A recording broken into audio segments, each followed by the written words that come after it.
Hello, Katden lovers and Katden followers, sabay Alden Richards and Miss Catherine Bernardo. Ito na yung pinakamagandang mutual decision na kanilang ginawa. But before, matapos nga na ilathala or ibalita ni Mr. Alden Richards na dinrop niya lahat. He's back, no? Dahil unti-unti po ay binabalikan na at talagang back to reality na si Mr. Alden Richards matapos ang 2 linggo na kanyang pangungulila, no, sa namayapa niyang lolo na si Lolo Danny. So dahil po dito bumalik na po siya sa kanyang work at dun po sa mga endorsement niya bumalik na po siya. At yung mga naiwan niya pang trabaho, this time, talagang fresh na humarap sa publiko si Mr. Alden Richards dahil talagang positibo ang kanyang pananaw na nagpahinga na nga ang kanyang lolo, no? Although, syempre, sabi niya po sa kanyang social media, sabi niya po sa 24 oras, na talagang kapag po pamilya na ang pinag-usapan, ay kaya niyang i-drop lahat. Ganun po yung kanyang statement, ano? So, aasahan natin na talagang mas magiging visible na po si Alden Richards sa social media matapos po niyang mag-social media detox at mag-off ng kanyang social media, no? Hindi siya masyadong gumamit nito bilang pagpapakita na siya po ay nagdadalamhati sa pagpanaw ng kanyang lolo. But this time, he's really back dahil back to work na po siya. Pero alam niyo po ba na matapos sabihin to ni Alden Richards, ito ay po yung malaking sampal sa lahat po ng mga social media critics, sa lahat ng mga showbiz insiders na nagsasabing dead ma at wala na nga pakialam itong si Mr. Alden Richards at si Miss Catherine sa isa't isa. Kasi kung ngayon po, pinagbabasihan ko. Tinignan ko po yung IG ni Miss Catherine. No, kung si Alden Richards, parang nagda-detox po siya sa kanyang social media na mga platform. And si Miss Catherine, nakita ko na parang hindi rin ganun ka-regular yung kanyang pagpo-post.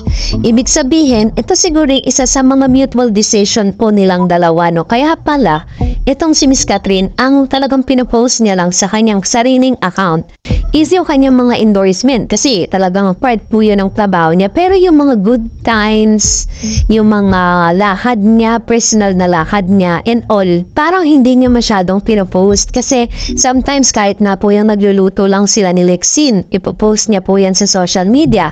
Yung kanyang pamamahinga with their family, nakapost din po yan sa social media. So I therefore conclude, so my point of view with this is that maaaring ito yung kanilang naging mutual decision during those times na nagdadalamhati si Tisoy, which means si Miss Catherine Bernardo hindi lang po siya present doon po sa wake ng lolo ni Alden, but of course present din siya sa mga times na si Alden po ay nagdadalamhati, no, sa mga sikretong pagkakataon. So doon ko talaga na nakapagtagmi-tagmi ko na totoo nga talaga na talagang pasikreto talaga yung kanila mga ginagawang pagsuporta sa isa't isa. Ito po isang malaking sampal para po dun sa mga nagkakalat na wala nang pakialamanan ng dalawa. Even ang hindi pagbate ni Miss Catherine Bernardo, ginawa nila ng issue. Kung si Miss Catherine, di ba pwedeng bumati siya ng personal? Diba? Wala ba silang GC, wala bang chat or personal message or direct message dito po sa SOCMED, no? Katulad ng Messenger, Instagram. Hindi man po i-post si Miss Catherine Bernardo yung kanyang pabate kay Alden. Karapatan po nila yun, no? Na bagay na kini-question ng ilang mga showbiz critics na nagsasabi, number 1 na dyan, si Manay Christy Parmin, no? Akagigil, diba? Parang unti-unti, parang talagang meron silang nilalabi meron silang pinapakita dito na parang wait lang, masyado nang sikat ang Katden, hayaan nyo naman bigyan ng time ang Katniel, parang ganun no? Parang itatranspose natin sa sarili nating salita. Hindi na lang din nasabihin na kung may proyekto man si Katrin at si Daniel, hindi naman nila kailangan siraan ng Katden. Nasa tao pa rin naman yan kung sino talaga yung susuportahan. Hindi po nila kailangan sirain na parang wala na raw pakialamanan, didmahan na, diba? Na bagay na napaka-imposibleng mangyari. Ay, nako. So, eto na, magbasa na lang tayo ng mga komento ninyo. Sabi ni Miss Amelia Woodart, they need to stop. They are now narrow-minded. They're so narrow-minded. Do they think that Luis Manzano washes clothes as well?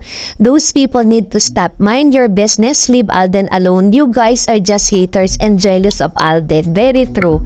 No, marami talaga mga inggit piket dito kay Alden. Biruin yung tagal na pong nilabas ni Alden Richards yung kanyang endorsement na yan. Pero ngayon lang nagfukuda itong mga bashers na bakit daw si Alden ang kinuha na endorser ng Tide, hindi naman daw siya naglalaba. Diyos ko, parang pati yung desisyon ng may-ari ng produkto, pinanghihimasukan na rin ng mga bashers ngayon. Diba? Akagigil, sabi ni Miss Piggy, kesa naman kay Luis, mas marunong, mas siguro, mas maglaba si Alden. Si Luis, mula pagka-baby, mayaya nga. Si Alden, mula pagkabatay, niisip kung paano kumita. So malamang, dahil wala silang maid noon, mas marunong maglaba si Alden. Very, very true. Diba? Si Alden Richards na rin po naman mismo ang nagsabi na nung simula pa lang siya sa showbiz, talagang siya po talaga ang tagalaban ng mga damit niya. Tsaka parang napaka-big deal naman, diba? Sabi ni Mr. Christian Vergara, sino at paanong nang-agaw si Alden sa mga owners o may-ari ng kumpanya ang nagde-decide kung sino ang pipiliin na endorser. Kaya walang kasalanan si Alden kung siya ang napili ng kumpanya para maging commercial model. Yun naman yung kanyang comments with regards to this.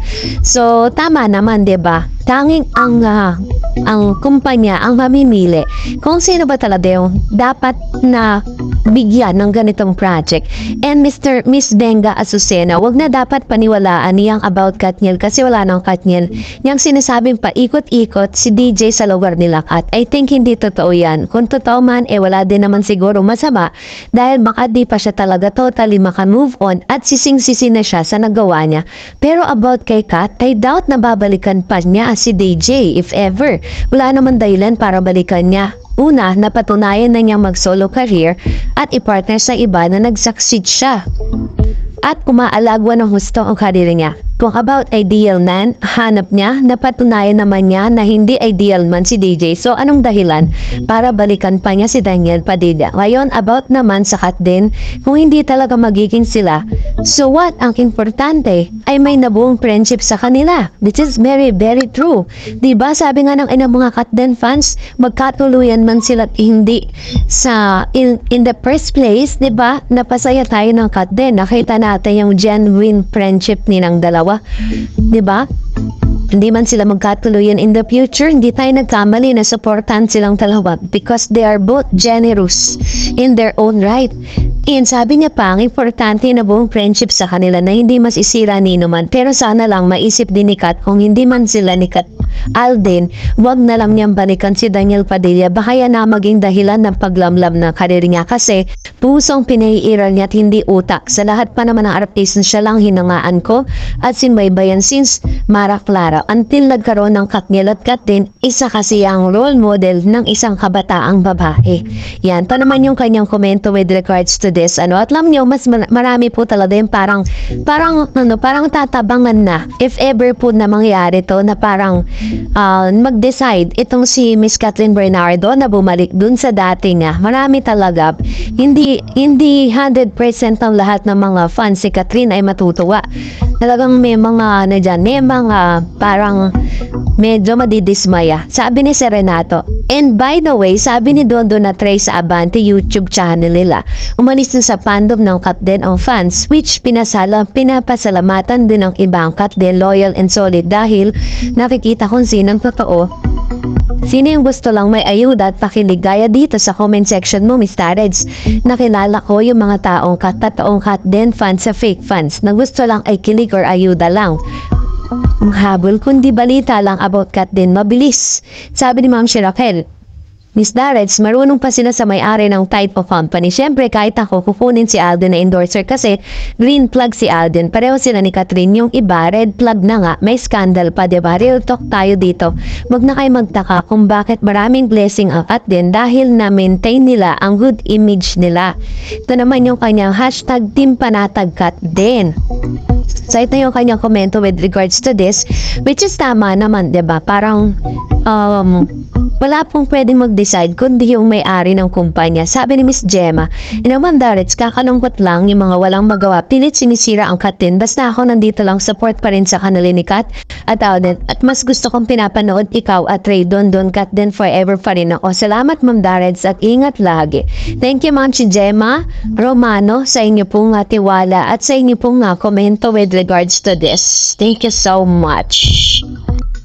And another one, sabi ni Ma'am si Corazon, aba, mas may tiwala kay Alden ng mga business owners. Kasalanan ba ni Tiso yun? Mag-isip-sip nga ang taong palabintang ng kung ano-ano kay Alden. Let's accept the fact that Kat din ang king and queen of product endorsement, which is true. Wala pong kasalanan dyan kasi ang binabasihan po nila dyan is yung credibility ng isang endorser. Bigyan ko po kayo ng ng inyong example kasi si Miss Maris Racal matapos po siyang ma-involve sa isang cheating issue. Marami po mga endorsement niya ang umatras. So, ganun kadindi. Sabi ni Ma'am si Jenny, kahit anong mga paninira nila sa Kat din, hindi ako naniniwala. Basta ako Kat din always. Thank you Ma'am Dared sa mga tamang sinasabi mo. Ayan. Thank you Ma'am si Jenny Pansacola sa inyo pong komento. And that's it for today. For more videos and updates, please don't forget to like and subscribe. And please don't forget to follow my Facebook page, Dareds TV. God bless everyone!